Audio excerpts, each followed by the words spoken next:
नमस्कार। जय श्री राम। हमारे साथ जुड़ चुके हैं वरिष्ठ पत्रकार अनुपम मिश्रा सर। प्रणाम सर। शो में आपका स्वागत है। और आज सर को बुलाने का 3 कारण। एक तो जो मोदी सरकार ये स्टेप ले रही है, एफसीआरए बिल अमेंडमेंट जो आ रहा है, कल बहस मतलब आज बहस शुरू है। विपक्ष तिलमिला भी रहा है, बिलबिला भी रहा है, कुछ कर नहीं पा रहा है क्योंकि संख्या बल न राज्यसभा में है न लोकसभा में है विपक्ष के। लेकिन इसका इम्पैक्ट बहुत बड़ा है। माइनॉरिटी के नाम पर खेल रहे हैं, बचाने का प्रयास है अर्बन नक्सल गैंग को। उन विदेशी फंडिंग से चलने वाले, भारत को अंदर से खोखला करने वाले 2.5, जिसके बारे में हमारे पूर्व विपिन रावत सीडीएस साहब विपिन रावत साहब ने बात बताया था 2.5 वार फ्रंट, उसमें से 0.5 के विरुद्ध ऑफिशियल ये बिगुल फूंक दिया गया है। भैया देखते हैं तुम कितना तिल मिलाते हो, कितना छटपटाते हो, बिना पैसे के कितना हवा में उड़ते हो, और ये कितना बड़ा कदम होगा और पूरा विपक्ष क्यों इससे हिला हुआ है। इस मुद्दे पर हम बात करेंगे सर के साथ। सर, बहुत गंभीर न्यूज है ये तो, और विपक्ष और कांग्रेस के स्टेटमेंट से भी अब प्रतीत हो रहा है कि वो लड़ना चाहते तो हैं आर पार की लड़ाई, किंतु ये जो एनजीओ के ऊपर कंट्रोल है, जिसको अपोजिशन कह रहा है एकदम काला कानून है, ड्रैकोनियन एक्ट आ गया है, बाप रे बाप, 226, ये तो बचने नहीं देगा अभिव्यक्ति की स्वतंत्रता या कोई भी स्वतंत्रता एनजीओ का। असल में यही बात है, या फिर सरकार समझ गई कि नक्सल्स को खत्म कर दिया, उनके थिंक टैंक को खत्म करना जरूरी है? जी, एक बयान मैं भी पढ़ के सुनाता हूं अभिषेक, और आप जरा गेस कीजिए ये बयान किसका है। जी, इस बयान को मैं पढ़ रहा हूं कि हम अब एनजीओ को एक पैसा नहीं देंगे, जिसकी मदद करनी है उसकी मदद करेंगे, दलालों को नहीं देंगे। ये बयान किसका है? ये तो सुरसवा का आया था शायद। ये बयान मार्को रूबियो, अमेरिकी विदेश मंत्री का कल का बयान है। उन्होंने कहा कि बहुत दिन एनजीओ को पैसा दे लिया, अब हमें जिस देश को पैसा देना है देगा, थर्ड पार्टी यानी दलालों को पैसा नहीं देंगे। अब देखिए ना, तो दोहरी मार है, सामने वाला पैसा देना मना कर रहा है। अच्छा, हम सब जानते हैं कि अमेरिका जब कोई कदम उठाता है तो पहले यूरोप से बहुत हल्ला मचाता है, साहब भी बड़ा गलत है, ऐसा है वैसा। धीरे से यूरोप फॉल्स इन लाइन। हमने देखा कि अमेरिका ने इमाइग्रेशन रोकने के लिए कदम उठाए, हमने देखा कि उन्होंने अवैध प्रवासियों को जेल में डाला, उस समय यूरोप ने बड़ा हल्ला मचाया। फिर ब्रिटेन रवांडा प्लान लेके आया तो भी यूरोप ने बहुत हल्ला मचाया। और अब अभी आपने देखा कि आज से 4 दिन पहले 26 मार्च को यूरोपियन पार्लियामेंट ने एक कानून पास किया कि अब हम अपने यहाँ जो अवैध तरीके से घुस के लोग आएंगे उनको यूरोप के बाहर कैद कर देंगे। सोचिए। हाँ, और सबसे पहले इटली में पहले ही कर चुकी है, मेलोनिया पहले ही कर चुकी है इसको, तो वो कर चुकी हैं ये इंतजाम कि हम साहब करीब 36,000 लोगों को ऐसे साल में निपटा देंगे और वापस भेज देंगे। अच्छा, द पॉइंट इज कि आज अमेरिका कह रहा है कि एनजीओ को पैसा नहीं देंगे, कल यूरोपियन भी कहेंगे पैसा। वैसे भी इनके पास पैसे हैं कहाँ? वो ट्रम्प ने मार के सही कर दिया है, कह दिया कि अपना पैसा पहले अपने डिफेंस पे लगाओ। तो डिफेंस से तुम पैसा नहीं लगाते, एनजीओ को पैसे मार रहे हो, तो अभी डिफेंस से पैसा लगाएंगे तो एनजीओ को कहाँ से देंगे? अब भारत सरकार जो नया कानून लेकर आई, उसकी मैं जब देखता हूँ तो मैं देखकर चकित हो जाता हूँ। उसका पहला क्लॉज ये है कि अगर आप एनजीओ हैं और अगर आप बाहर से पैसा ले रहे हैं तो आपका कम से कम आधार कार्ड तो होना चाहिए। सोचिए, ये कहता क्या है? ये कहता है इसका मतलब अभी तक बिना आधार के भी पैसा ले सकते हैं। सोचिए, जस्ट इमेजिन। ये भी कहता है कि साहब अगर आपका लाइसेंस कैंसिल हो गया उसके बाद भी आप ये सब कर रहे हैं तो आपकी प्रॉपर्टी जब्त कर लेंगे। रही बात कांग्रेस की, कांग्रेस क्यों हल्ला मचा रही है? भाई कांग्रेस तो वो है जहां पे राजीव गांधी फाउंडेशन को चाइना से डोनेशन आया है। आपने खुद ही देखा है कि राजीव गांधी फाउंडेशन को चीन से डोनेशन आया है। अब ये जो नया एफसीआरए एक्ट आ जाएगा तो फिर ये सब धांधली कैसे चलेगी? तो अगर अच्छा वो हल्ला नहीं मचाते, अगर वो हल्ला नहीं मचाते तो मुझे आश्चर्य होता। और चौथा और फाइनली, भाई अमित शाह ने, बल्कि सरकार ने जो बड़ा कॉन्फिडेंटली एक बयान दे दिया अमित शाह ने आज से 6 महीने पहले कि 31 मार्च 2026 को हम नक्सलवाद खत्म कर देंगे, और कल कह भी दिया खत्म हो गया। तो उसके पहले उन्होंने अर्बन नक्सल्स की कमर तोड़ी, बहुत ढेर सारे अर्बन नक्सल जेल में गए, तो वो तो मर भी गए, तो क्या हो गया, तो कैसे हो गया। तो भाई ये जो कमर टूट रही, जो ये इनकी जो रीढ़ की हड्डी है वो आर्थिक, इनकी रसद लाइन है, तो ये रसद लाइन में प्रहार है। तो आप समझ लें कि आप आज आपने नक्सलवाद की कमर तोड़ दी, ये दूसरे नक्सल पैदा कर देंगे भाई, ये दूसरे, अगर इनकी रसद लाइन नहीं टूटी तो दूसरे नक्सल पैदा कर देंगे, दूसरी रसद, मतलब इनको क्या, इनको कोई फर्क नहीं पड़ता ये हिडमा मारा गया है, कौन मारा गया, ये दूसरा हिडमा पैदा कर देंगे। तो इसलिए इनकी रसद लाइन, इनकी जो बैकबोन है वो है इनको ये मिलने वाला पैसा। आप भी जानते हैं कि किस तरह से डीप स्टेट हमारे यहाँ पैसे देगा। ऐसा नहीं कि अमेरिका पैसा नहीं देगा तो पैसा नहीं आएगा, सोरोस पैसा देगा, बिल गेट्स पैसा देगा, क्लिंटन फाउंडेशन पैसा देगा, तो अलग अलग फाउंडेशन तो पैसा तो आता ही रहेगा। ठीक है, पैसा ले रहे हो तो जरा जांच भी हो जाए पैसा जा कहाँ रहा है, इसमें कौन सी बड़ी बात है भाई। आप एक तरफ पारदर्शिता की बात करते हैं, दूसरी तरफ आप कह रहे हैं जांच नहीं कराएंगे, एक तरफ राष्ट्रीयता की बात करते हैं, दूसरे कहते हैं कागज नहीं दिखाएंगे। तो इसी दोगलेपन को एड्रेस करने के लिए बिल लाया गया विषय। ठीक है सर। सर अगर ऐसा है और विपक्ष कुछ कर भी नहीं पा रही है, और भारत के अंदर मैं अभी कुछ आईडीज को देख रहा था जिन पे क्रैकडाउन हुआ है, कोई नीमो यादव आईडी चल रहा था, उसका नाम ओरिजिनली में प्रतीक शर्मा है, जो चला रहा था खूब ब्राह्मणवाद के नाम पर, दलितवाद के नाम पर, जातियों में बांटने वाले। ठीक है, सरकार विरोधी आप ट्वीट करते हैं, कोई बात नहीं, लेकिन जो ये सारी चीजें हैं, अभी उसका बैन हुआ जब आईटी, तो पता चला उसने 5 लाख रुपए पर हियरिंग के हिसाब से एक वकील तक को हायर कर लिया। तो कहीं से तो कोई है जो पूरे सोशल मीडिया के थ्रू, जैसे last time Cambridge Analytica expose हुआ था, एक बड़ा खेल चल रहा है। क्योंकि जो सोशल मीडिया पे जितना मुझे तीव्र विरोध और ये सारी चीजें जाती है, कुंठा दिखती है, वास्तविक दुनिया में मैं जब जाता हूं ग्राउंड पर, आप जानते हैं सर मैं कवर करता रहता हूं, वो उतनी नहीं दिखती। इतना अंतर क्यों है? क्या ये पैसे का खेल सोशल मीडिया के थ्रू चीजों को ग्राउंड पर लाने का है? वो कलेश, वो जातीय उन्माद और भारत को डिवाइड करने का प्लान है? चल क्या रहा है आखिर अर्बन नक्सल का ये प्लान? गालिब का शेर है कि बेखुदी बेसबब नहीं गालिब, कुछ तो है जिसकी पर्देदारी है। तो ये जितनी आपको इनकी बेसब्री बेखुदी नजर आ रही है, जितनी परेशानी नजर आ रही, बहुत कुछ पर्देदारी है भाई। मुझे बात समझ नहीं आता है, पारदर्शिता की बात करने वाले लोग, आजादी की बात करने वाले लोग अपने मामले में क्यों इस तरह इतना बेचैन हो जाते हैं कि हम कुछ नहीं बताएंगे, हम कुछ नहीं दिखाएंगे। अरे क्या कह रही है सरकार? आपको पैसा लेने से थोड़ी रोक रही है, लो पैसा, पता चलना चाहिए ना पैसा जा कहाँ रहा है। हाँ, पैसा कहाँ जा रहा है? अगर बस्तर के जंगलों में जा रहा है तो कहाँ जा रहा है, किसको जा रहा है, क्यों जा रहा है, समझ में आना चाहिए ना। तो वैसे भी देखें, एक और जो हम आपको बड़ी मजेदार बात है, अक्सर हम कहते हैं कि हमारे जो युवा है वो वामपंथ के रास्तों पे क्यों भटक जाते हैं। उसका कारण ये फंडिंग है। इन फंडिंग के जरिए कॉन्फ्रेंसेस होती हैं, इन फंडिंग के जरिए स्कॉलरशिप होती है, इस फंडिंग के जरिए पार्टीज होती हैं, इन फंडिंग के जरिए अय्याशी होती है, और युवा वर्ग का उस तरफ भटक जाना बहुत आसान है। तो एक बार आप इनकी अय्याशियां खत्म कर देंगे, इनकी कॉन्फ्रेंसेस खत्म कर देंगे, इनकी स्कॉलरशिप खत्म कर देंगे, इनकी इस पैसे पे जो पार्टीज हो रही वो सब खत्म कर देंगे, तो आप ये माने कि जो वामपंथ का सबसे बड़ा चार्म है वही अपने आप में समाप्त हो जाएगा। ये जो आप जो 40 साल तक पीएचडी करके दारू पार्टी कर रहे हैं रोज जेएनयू में, तो वो सब खत्म हो जाएगा। ये बहुत जरूरी है। सर ये हर तरफ पहले तो धर्मांतरण विरोधी कानून आ रहा है, और उसके बाद ये एफसीआरए के अंदर इतना बड़ा चेंज, कितना इम्पैक्ट करने वाला है ये धर्मांतरण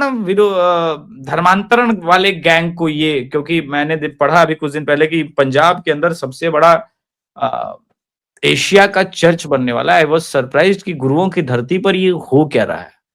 लेकिन फिर मैं डिगिंग कर रहा था तो इतना पैसा फ्लो हो रहा है, इतनी चीजें हो रही है। क्या ये चौतरफा अटैक है कि भाई चाहे वो इस्लामिस्ट मुल्कों से आने वाला कतर से लेकर के हो, या जो भारत के अंदर फंडामेंटलिज्म जिस प्रकार से राइज हुआ है? जी देखिए, अगर इतना बड़ा चर्च बन रहा है तो जाहिर की बात है डोनेशन से तो नहीं बढ़ रहा है ना, हमें चंदा होते देखा नहीं इसके लिए। ये पैसा कहाँ से रहा है? वो आपको साइकिल पे हो, मोटरसाइकिल पे हो, कारों में जो गांव-गांव मिशनरीज घूमते नजर आ रहे हैं बाइबिल लेके, इनको पे कौन कर रहा है? इनकी तनख्वाहें कौन पे कर रहा है? इतने बड़े बड़े ऑर्गेनाइजेशन जो धर्मांतरण के लिए चल रहे हैं क्यों आ रहे हैं, कैसे आ रहे हैं? ये चंगई हो रही है, चंगई के नाम पे जो हो रहा है। एक बार वो चंगई करने वाले बिशप मुझको मिले थे, तो उन्होंने कहा मैं एक धर्मांतरण करता हूँ, मुझे इतने पैसे आते हैं। तो सवाल ये है कि साहब ये जो पैसे आने बंद होंगे नहीं, लेकिन एक बात और ध्यान रखिए, ये पैसे आने नहीं बंद होंगे, क्योंकि ये पैसे बहुत कुछ वेटरन से आ रहा है, ईसाई समूहों से आ रहा है, और खासतौर पर धर्मांतरण। देखिए आज की तारीख में मुसलमान कितने हो रहे हैं भाई, जो हो रहे हैं ईसाई तो हो रहे हैं, इस्लाम की तरफ नहीं जा रहा, जो जा रहा है इस समय ईसाई की तरफ जा रहा है, ईसाइयत की तरफ जा रहा है, क्रिश्चियनिटी की तरफ जा रहा है। और क्रिश्चियनिटी के लिए जो यूरोप से पैसा आ रहा है, जो अमेरिका से पैसा आ रहा है, जो वेटिकन से पैसा आ रहा है, ये बड़ी संख्या में, बड़ी मात्रा में आ रहा है। तो भैया ये तो आता रहेगा, कम से कम इसके ऊपर हम जांच तो करें, इसके ऊपर हम बैठाएं, तो इसके ऊपर हम एक नजर तो रखें। दुर्भाग्य से भारत का संविधान इस बात की इजाजत देता है कि आप अपने धर्म का ऐसे प्रचार कर सके कि दूसरों को कन्वर्ट भी कर सके। ये बड़ा दुर्भाग्य है। बहरहाल धर्मांतरण विरोधी कानून भी आ रहे हैं, भाजपा के सारे स्टेट्स में एक एक करके आता चला जा रहा है, और साथ में एनजीओ के ऊपर नकेल भी कसी जाएगी। और मुझे लगता है कि एक लॉन्ग टर्म इसके ऊपर जिसे कहना चाहिए धर्मांतरण के उस पे आपकी नकेल कसी जा सकती है। क्योंकि भारत में आप देखिए अभी से आप 7-8 स्टेट में माइनॉरिटी हो गए हिंदू, लेकिन आप एक बात और जान लो अभिषेक, ये सब तभी तक है जब तक भाजपा सरकार है। अभी केवल 4 साल 5 साल में भाजपा सरकार चली जाए तो कांग्रेस आके पहले 1 साल में सब खत्म कर देगी। अच्छा, एक भाई ये जितने कानून बने हैं, जितना धर्मांतरण हुआ है, किसके हुआ, किस समय हुआ है, किस तरह के कानून बने, वो कौन सा कानून था जहां पे वो किसने बनाया था वो कानून कि हिंदू साधुओं को अपने नॉर्थ ईस्ट में जाने से मना कर दिया, एक पादरी के भरोसे छोड़ दिया, नेहरू ने बनाया था। आज देखिए पूरा नॉर्थ ईस्ट हाथ से निकल गया, पूरा नॉर्थ ईस्ट हाथ से निकल गया। तो ये संविधान किसने बनाया था कि सब हर आदमी को घूम घूम के अपना धर्मांतरण करने की इजाजत है? इस तरह की बातें कौन डालता संविधान में? कांग्रेस नहीं बनाया था। सुप्रीम कोर्ट ने कहा ये बात। और कमाल की बात यह है सर कि मतलब 2014 के पहले 7 सिस्टर्स इतने अनस्टेबल थे, इतनी ज्यादा आपस में इनफाइटिंग हो रही थी, इतने अलग अलग उनके अंदर संगठन हो गए थे कि वहां तो बहुत मुश्किल हालात पैदा हो गए थे। उनको ठीक किया, अलग अलग जो उग्रवादी संगठन कह सकते हैं या जो अलग अलग। नहीं हुआ क्या? मणिपुर ठीक हो गया क्या? नहीं, मणिपुर कंप्लीट, मणिपुर नहीं ठीक हुआ, लेकिन असम से लेकर बात वही है कि साहब ये बड़ी लंबी कहानी इतनी जल्दी ठीक नहीं होगी। हमको भूलना नहीं चाहिए कि नॉर्थ ईस्ट वो जगह जहां इंदिरा गांधी ने अपने ही देश के लोगों पे एयरफोर्स का इस्तेमाल किया था। आप सोचिए दुनिया में इसका जल्दी एग्जाम्पल नहीं मिलता पाकिस्तान के अलावा जहां पे देश की एयरफोर्स अपने ही देश के लोगों पर बमबारी करे। इंदिरा गांधी ने किया था, नागांव में की थी, यू रिमेंबर दैट? हां, ऑफ कोर्स।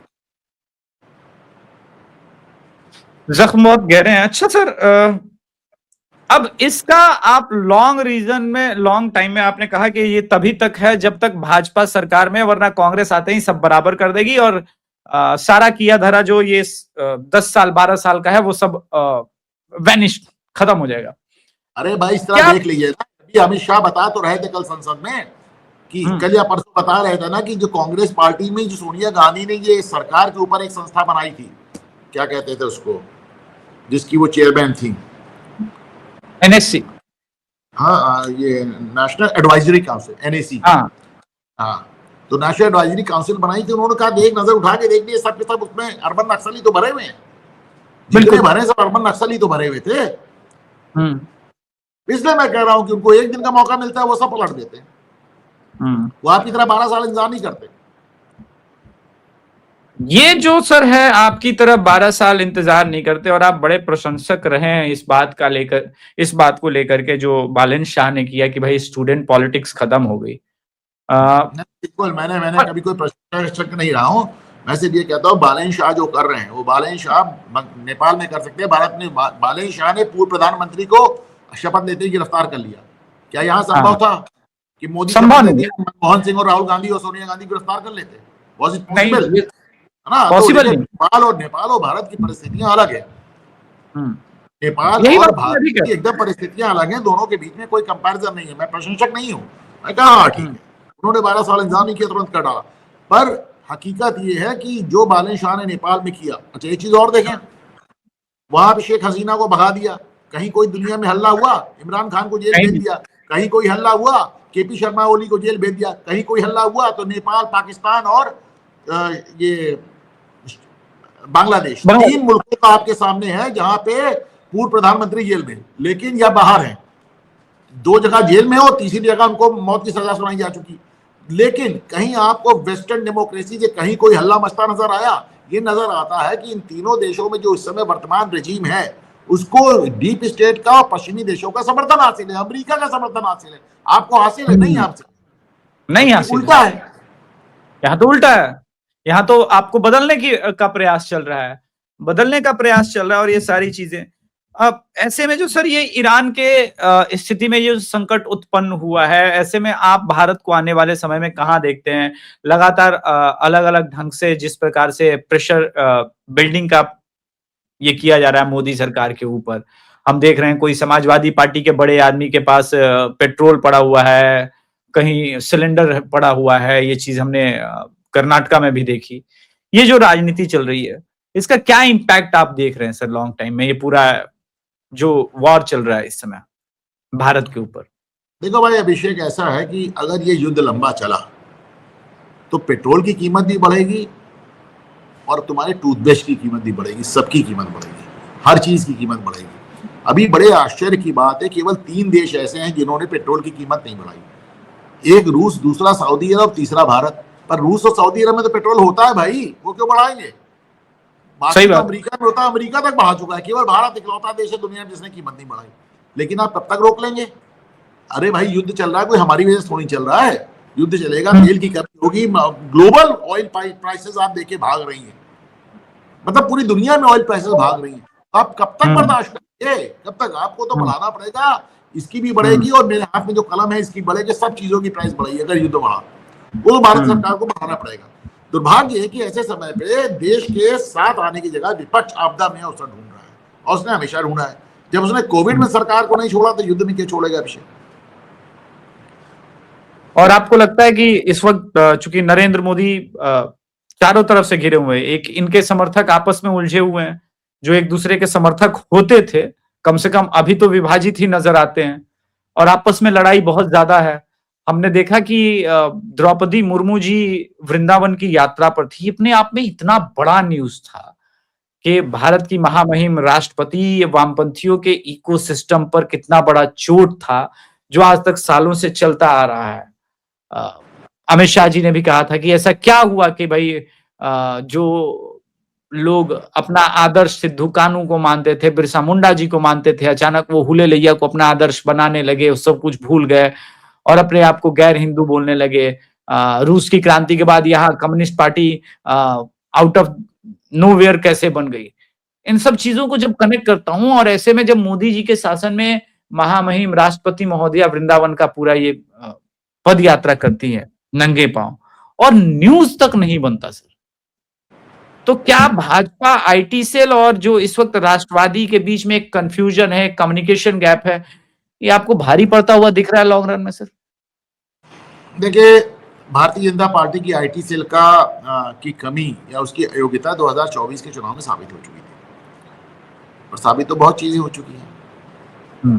साबित तो हमारा शिक्षा मंत्रालय की भी कमियां हो चुकी हैं, साबित तो ये भी हो चुका। और लेकिन इस सब पीछे जाएंगे तो आईटी सेल तो बहुत छोटी चीज है।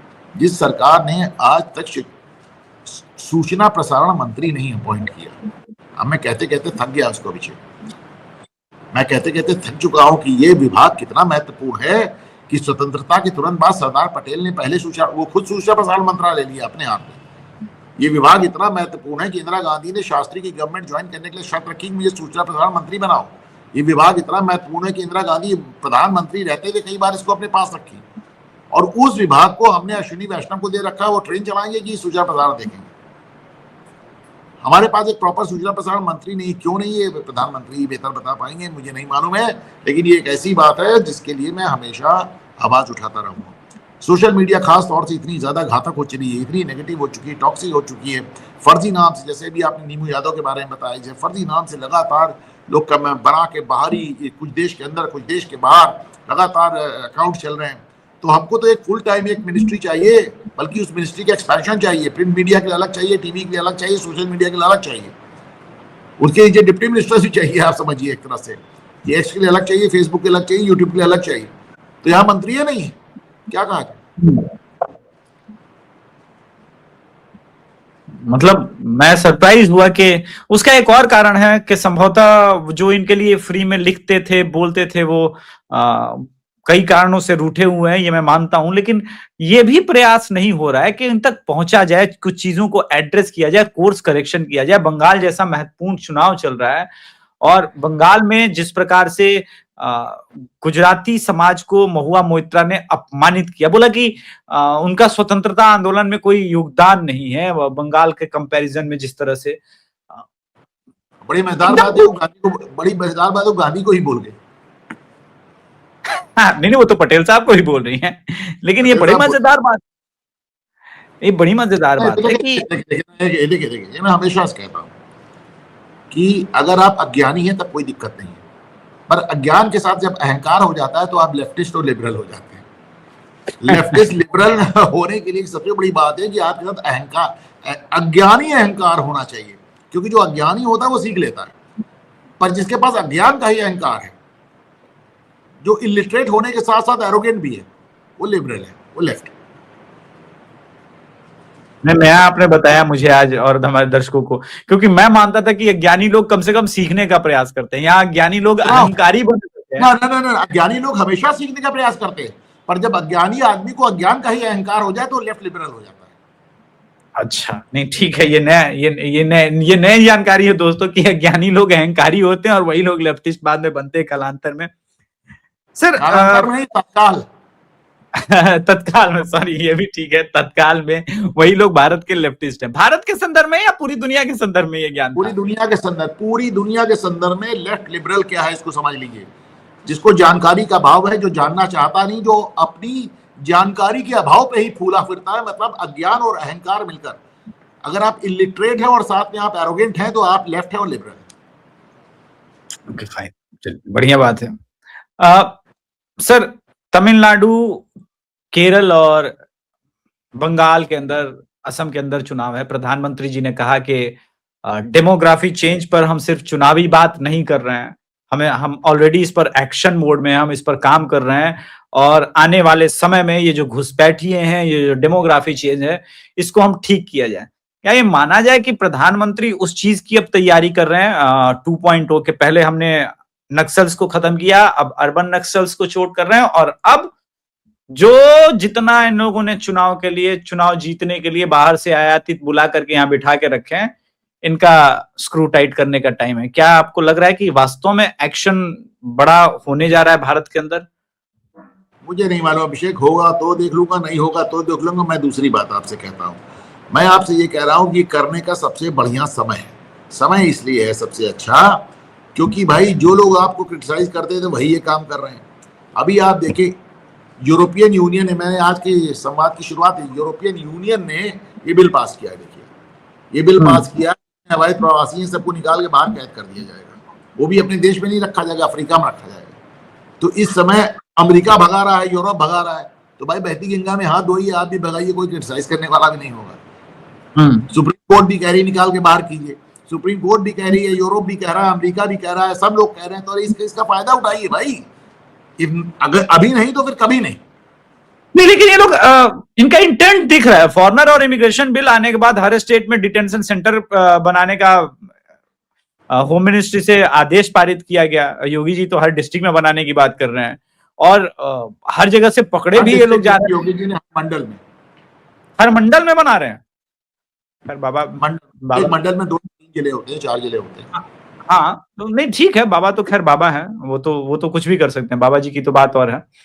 तो कम से कम इंटेंट तो नजर आता है। जिस प्रकार से चुनाव के दौरान इन्होंने, अमित शाह जी ने बोला कि सबसे पहले हम लोग डिटेक्ट करेंगे, फिर डिलीट करेंगे और फिर डिपोर्ट करेंगे। ये जो 3 मूल मंत्र चल रहा है अमित शाह जी का भाषणों में आजकल।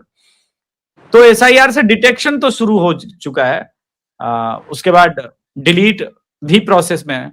कितना आप इंपैक्ट देखते हैं सर आने वाले समय में पश्चिम बंगाल में इसका? ये आखिरी मैंने बंगाल के लिए आपके लिए बचा के रखा था, क्योंकि बंगाल पर हमारी पहले ही डिस्कशन पहले हो चुकी थी फोन कॉल पे। देखिए, बंगाल का दुर्भाग्य है कि हम भूल जाते हैं इस बात को बार बार कि ये ममता बनर्जी किसी जमाने में संसद में अपना इस्तीफा फेंक के आई थी केवल बांग्लादेशी घुसपैठियों के मुद्दे पे। बांग्लादेशी घुसपैठियों को विरोध करते करते ही संसद में रोने लगी थी। आज वही उनकी सबसे बड़ी पक्षधर बन के खड़ी हुई है। लेकिन दिक्कत ये SIR जो हो रही है, अब SIR चुनाव आयोग कर कहा रहा है, अब तो SIR कलकत्ता हाईकोर्ट कर रहा है, सुप्रीम कोर्ट कर रहा है, जुडिशियल अफसर कर रहे हैं। अब करेंगे क्या आप इसका? ये कल मतलब पश्चिम बंगाल वो एक वाहिद प्रदेश है, वो इकलौता प्रदेश है जहां पे SIR चुनाव आयोग ना करके जुडिशियल अफसर कर रहे हैं, हाईकोर्ट जजेस कर रहे हैं, सुप्रीम कोर्ट जज की निगरानी में हो रहा है। तो ये तो इसका आप करेंगे क्या? ममता बनर्जी जो कर सकती है वही कर सकती हैं, मतलब जिस तरह जितना झगड़ा कर सकती हैं, जितनी लड़ाई कर सकती हैं। और कल तो आप देखिए पुलिस ने ये बयान दिया, मैं समझता हूँ 15 साल में पहली बार पश्चिम बंगाल पुलिस ने बयान दिया कि TMC के कार्यकर्ताओं ने पुलिस पे पत्थरबाजी की।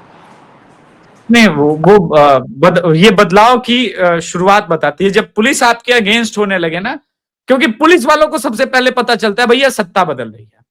और दूसरी बात, ममता बनर्जी पहले बोल चुकी हैं कि बंगाल के अंदर इस वक्त सुप्रीम कोर्ट के द्वारा अघोषित आपातकाल लगा दिया गया है। तो सुप्रीम कोर्ट द्वारा नहीं, चुनाव आयोग द्वारा। नहीं, उनमें मतलब चुनाव आयोग के द्वारा जरूर, लेकिन उसमें उन्होंने सुप्रीम कोर्ट पे भी हमला बोला कि भाई सुप्रीम कोर्ट का जो निर्णय जिस तरह का आया और जिस प्रकार से वही सुप्रीम कोर्ट ने नियुक्त किए हैं ये जो स्पेशल अफसर वगैरह हैं, तो मतलब वो बीजेपी से लड़ाई लड़ना चाहती है चुनाव में, या फिर सुप्रीम कोर्ट और ज्ञानेश कुमार से भी लड़के TMC सत्ता में आ सकती है सर? ज्ञानेश कुमार के खिलाफ तो इम्पीचमेंट ही ले आए यार, वो लड़ने वाली क्या बात है, उनके तो हटाने के प्रस्ताव ले आए। मतलब आपको मालूम कि भारत के इतिहास में मुख्य चुनाव आयुक्त के खिलाफ इम्पीचमेंट मोशन पहली बार आया, अब तक आया ही नहीं। लड़ाई क्या, नौकरी लेने ही आ गई वो। लेकिन वो मेजॉरिटी में नहीं है ना इस वक्त। मेजॉरिटी में तो नहीं हो पाता, लेकिन ठीक है, जो कर सकते हैं वो तो कर ही रहे हैं। हाँ, वो ठीक है। बुरी तरह गिर चुकी है, बहुत बुरी तरह। और अभी देखा आपने कल उनको कलकत्ता हाईकोर्ट ने भी बता दिया कि फालतू शिकायत करना बंद की, जितना तबादला बंगाल में उससे ज्यादा तबादला बाहर हुआ है। अच्छा, हम लोग को मालूम ही नहीं था उससे ज्यादा तबादला बाहर हुआ है, क्योंकि बाहर से हल्ला ही नहीं मच रहा था। बाहर से कभी हल्ला मचा नहीं ना, हल्ला मचा, अब बिहार पता नहीं चला। चुनाव आयोग ने उठा के पूरे आंकड़े जज के सामने रख दिए। और बल्कि चुनाव आयोग ने जज साहब ने ये भी पूछा, चीफ जस्टिस ने ये भी पूछा कि जो पिटिशनर लेके आदमी आया है उसके पास पश्चिम बंगाल सरकार और चुनाव आयोग के बीच की गोपनीय वार्ता के पूरे दस्तावेज कैसे हैं, कौन दे रहा है आपको? और ये समझ नहीं आ रहा था, क्योंकि उस पिटिशनर का वकील कौन था? कल्याण बनर्जी। उसका मदद कौन कर रहा था? बंगाल का एडवोकेट जनरल।